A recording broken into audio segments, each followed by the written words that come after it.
Never before ever after national highway పై ఆకర్షణీయమైన commercial plots చదరపు గజం కేవలం 5,999 రూపాయలకే. Ganesh real estates. మరిన్ని వివరాల కోసం సంప్రదించండి 9366777775.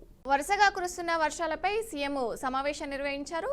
లైవ్ చూద్దాం ఇప్పుడు. అది రీసెంట్ డేస్ లో క్లౌడ్ బస్ట్ వల్ల ఎక్కువ డ్యామేజ్ అవుతుంది. వాటిని అప్రమత్తంగా ఉండాలి. ఇప్పుడు అత్యధికంగా మన సిస్టమ్ అంతా 24 గంటలకు 2 సెంటీమీటర్ల వర్షం కురిస్తే సరిపోయే వ్యవస్థ ఏర్పాటు చేసుకున్నాం మనం పట్టణాలలో. కానీ 2 గంటలలో 30-40 సెంటీమీటర్లు వచ్చినప్పుడు మనకున్న డ్రైనేజ్ వ్యవస్థ కానీ మనకున్న రోడ్ల వ్యవస్థ కానీ సరిపోదు. దాంతో ఏమవుతుందంటే పూర్తి స్థాయిలో ఎంత మీరు అటెండ్ చేసినా రోడ్ల మీద మొత్తం నీళ్లు నిలిచిపోతున్నాయి, ట్రాఫిక్ నిలిచిపోతుంది. దాన్ని దృష్టిలో పెట్టుకొని వీలైనంత మేరకు చీఫ్ సెక్రటరీ గారికి సూచన చేస్తున్న స్కూల్స్ కాలేజెస్ కూడా కంటిన్యూగా నడపాలన్నా, హాలిడేస్ ఇవ్వాలన్నా పరిస్థితిని బట్టి అంచనా వేసుకోండి.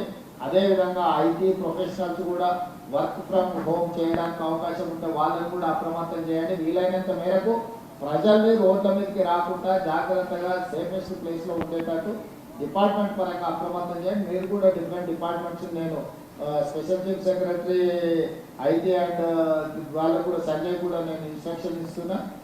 శ్రీధర్ బాబు గారితో కోఆర్డినేట్ చేసుకొని ఐటీ కంపెనీలు కూడా వీలైతే నెక్స్ట్ 2-3 రోజులు వర్క్ ఫ్రమ్ హోమ్ చేసుకోవడానికి అవకాశం ఉంటే దాన్ని కూడా ఎగ్జామిన్ చేయమని వాళ్ళకి చెప్పండి, వాళ్ళని అలర్ట్ చేయండి.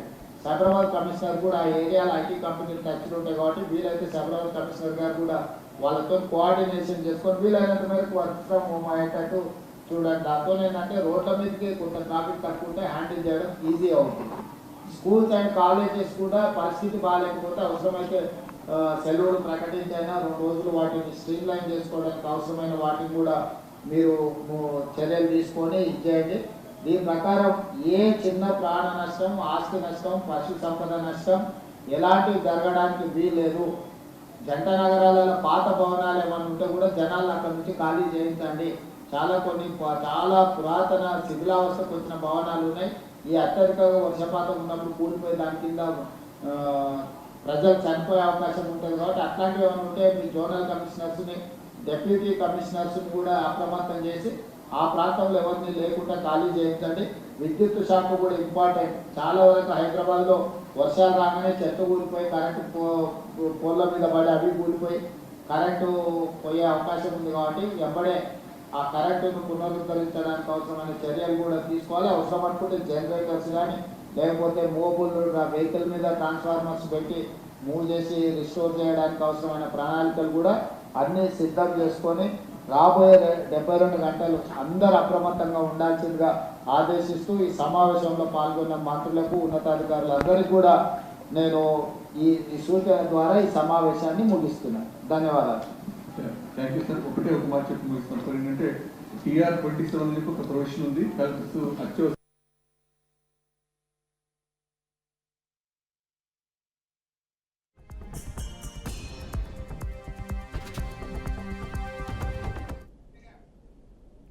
వ్యవసాయం కోసం రైతులు ఎంతో కష్టపడతారని హోంమంత్రి అనిత అన్నారు. అనకాపల్లి జిల్లా ఎస్ రాయవరం మండలం వెంకటాపురంలో అనితమ్మ పార్కును హోంమంత్రి అనిత ప్రారంభించారు. అలాగే పలు అభివృద్ధి పనులను ప్రారంభించారు. వెంకటాపురం గ్రామంలో రైతు సంబరం సభలో హోంమంత్రి పాల్గొన్నారు. రైతులకు ఎన్డీఏ ప్రభుత్వం అధిక ప్రాధాన్యత ఇస్తుందని తెలిపారు. వ్యవసాయంలో డ్రోన్స్ ఉపయోగించేలా కృషి చేస్తున్నామని, వ్యవసాయ సులభతరం కోసం టెక్నాలజీని ఉపయోగిస్తున్నట్లు అనిత స్పష్టం చేశారు.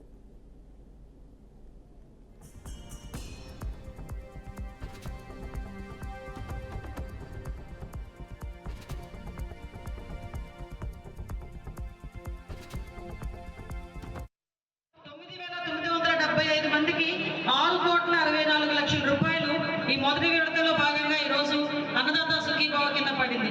ఈరోజు డబ్బులు వేయటమే కాదు, మీరు అబ్జర్వ్ చేసుకుంటే విత్తనం వేసిన దగ్గర నుంచి భూసార పరీక్షలు చేసి విత్తనం వేసిన దగ్గర నుంచి మళ్ళా పంట తిరిగి మీ చేతికొచ్చి కొనుగోలు కేంద్రాల్లో వెళ్ళేంత వరకు కూడా ఈరోజు ఎన్డీఏ కూటమి మీ వెనకాతల నుండి నడిపించే బాధ్యత తీసుకుంది.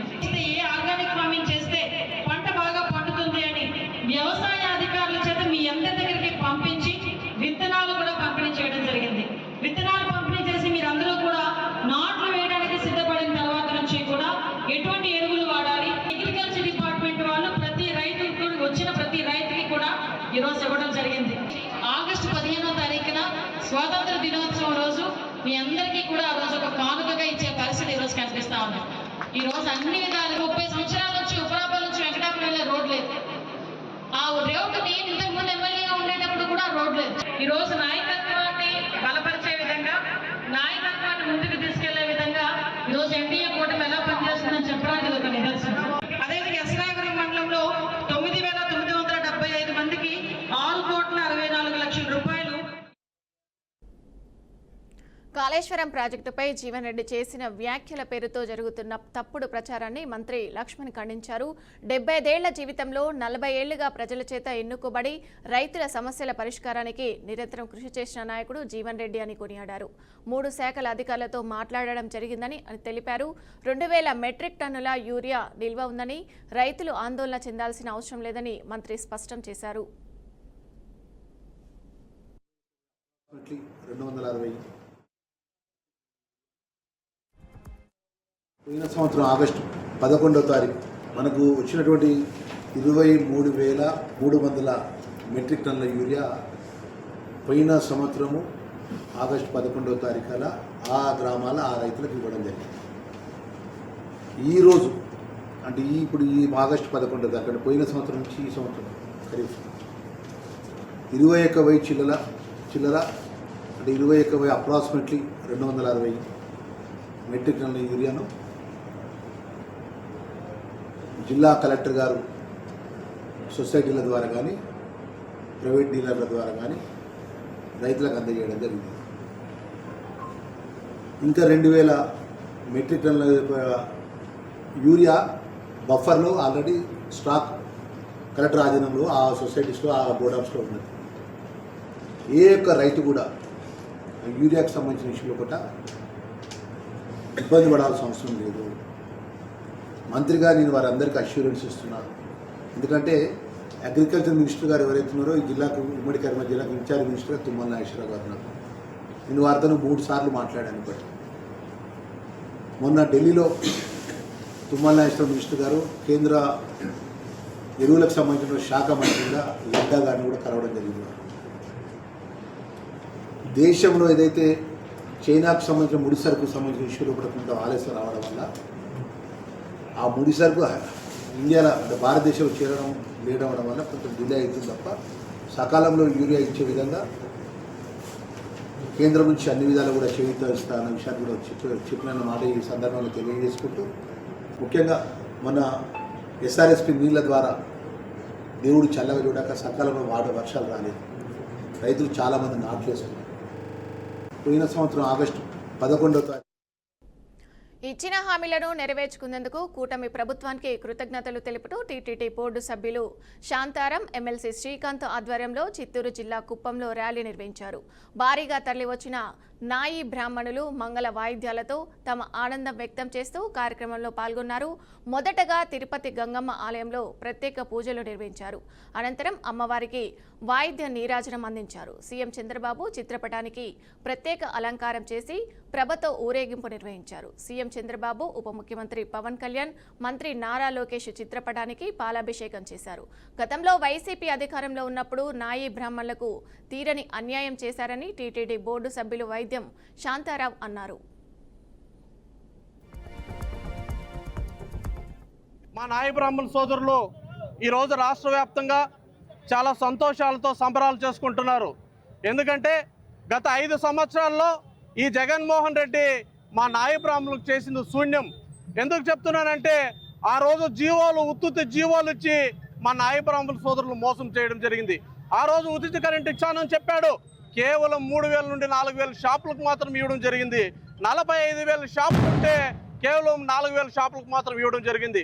అదే కుటుంబ ప్రభుత్వం వచ్చిన తర్వాత, చంద్రబాబు నాయుడు గారు ప్రభుత్వం వచ్చిన తర్వాత గత మా యువ నాయకుడు నారా లోకేష్ గారు యువగలం పాదయాత్రలో మా నాయి బ్రాహ్మణుల కష్టాలను చూసి నాయి బ్రాహ్మణులకు మనం ఏదో ఒకటి చేయాలి, మంచి చేయాలనే కృతనిశ్చయంతో ఈరోజు ప్రభుత్వం వచ్చిన తర్వాత 3 హామీలు ఇవ్వడం జరిగింది. 3 హామీలను నెరవేర్చుకోవడం జరిగింది.